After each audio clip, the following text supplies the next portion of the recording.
through Twitter. Sarah Harmer, singer-songwriter, tweeted out that she was going to be performing a house concert for somebody in support of a film called Driving with Selvi. It's a documentary. It follows a former child bride from the doors of her shelter to her work behind the wheel of a taxi in the Indian city of Mysore. Selvi is the subject of this film.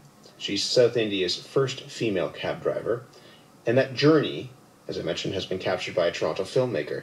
Elisa Paloschi is the director and producer of Driving with Selvi, and she's with me in studio to tell us the story, but also the story behind the story. Good morning. Good morning. Thank you for being here. How did you find this story of Selvi? Well, I was in India as a tourist, and I felt disconnected from the community, so I looked for somewhere that I could volunteer, and I found an organization that had a shelter called Odinati. And Odinati works to support survivors of human trafficking and other violences against women and girls. And when they heard that I had a video film background, they asked me to do a small piece for them. So I started interviewing many of the girls who were living there at the time, and Selvi was just one of about 30 or 40 women that I spoke to. She was setting up a driving school, or a taxi company at the time, and I was really inspired by this challenging undertaking. Her story is incredible. Tell us a little bit of it. Well, she was forced to marry at 14, but before that she'd lived a very violent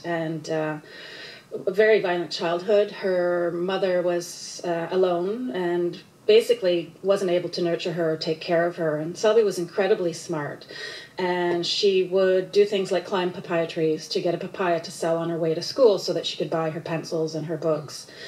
When she was a little bit older, a number of siblings came back into the household, and that's when the positives started to happen, but also the troubles. So she finally had someone who she felt loved her in her older brother, but when he married, his wife forced her out of the house and forced this marriage.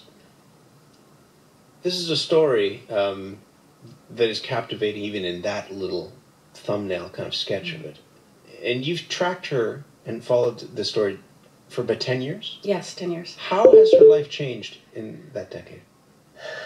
Well, when I met her, she was 18 and she'd just run away from the marriage. And I should mention that the marriage was extremely violent. It was physical and emotional. And she'd run away from the marriage twice and gone home. And when she was finally kicked out of her house, her brother said to her, either you need to kill yourself or you need to go back to your husband. And she left home with the intention of doing just that, killing herself. Throwing herself under a bus. Yeah. She left home. She was going to throw herself under the bus. And when the bus arrived, instead of doing that, she lifted her hand and the bus stopped and she got on it. She had no idea where she was going.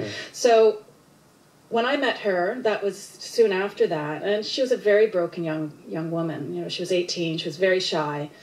But there was something in her eyes that told me something. I wasn't sure what it was. So over the course of 10 years, I've seen her grow into an amazing woman. She's courageous, she's smart, and she's got so much to teach so many other people, including myself. I can't imagine not having spent these 10 years with her. And she drives a taxi. She drives a taxi. She also drives a bus. She got her bus license, which is covered in the film, about 3 years ago.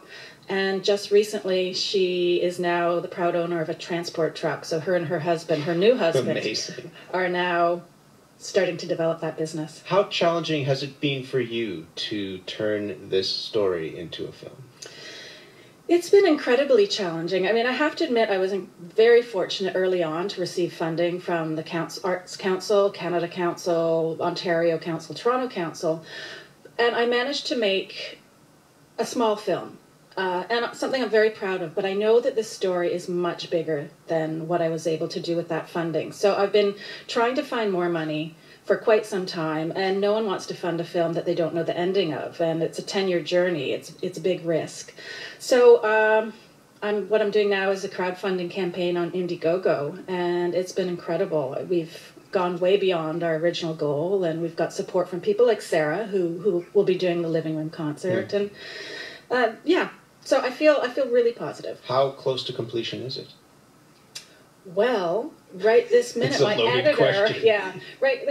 editor is in the suite, and we have a few more weeks together, and I hope we'll lock picture. And then it's just the process of post-production. So I will be finished as early as end of October or sometime in the new year. Really depends on timing. When it's done, will you show it in India? Absolutely, yes. We have a very ambitious impact and audience engagement campaign that we're developing, and that includes showing the film to 1 million women and girls in India in the first year. I mean, we're aiming high, but I really feel that this will be a strong tool to create change. I can't wait to see it, and you'll tell us when it's done and when people can find out more about it. But in the meantime, we'll send people to your crowdfunding campaign to help you get over the line. Thank you so much. I'm so glad I found out about this. Thank you. Me too, thanks. Elisa Paloschi is the director and producer of Driving with Selvi, currently crowdfunding on Indiegogo to help her finish the film. That campaign ends tomorrow. If you'd like to find out more, head to our Twitter feed. I just posted up a link with all sorts of information. You can see a little teaser as well. At Metro Morning is where you want to find that. Just about 90 seconds away from Jill's news at 8.